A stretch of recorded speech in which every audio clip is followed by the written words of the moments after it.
आपको कल रात की तकरीब पसंद आई? मेरी दुआ है कि बस ये खुशियाँ ऐसे ही कायम रहें।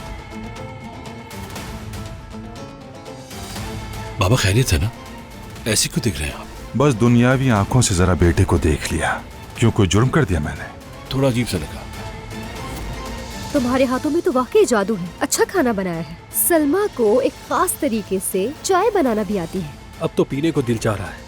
अगर तुम चाय भी बना दो तो मजा ही आ जाएगा। मेरे पास तुम्हारे लिए जबरदस्त सरप्राइज है। तुम बास्केटबॉल के मैच में जाना चाहते थे ना? हाँ, उसका टिकट ले लिया, साथ चलेंगे, ठीक है? चार्जर कहाँ रखा होगा?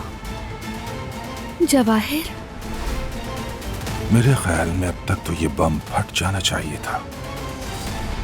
हम तो धमाके का इंतजार कर रहे थे और ये हंसते खेलते बाहर निकल आए। यही तो रखा था मैंने।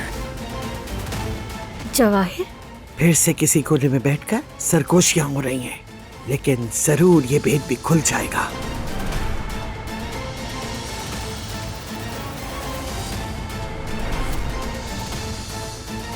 जी कहिए।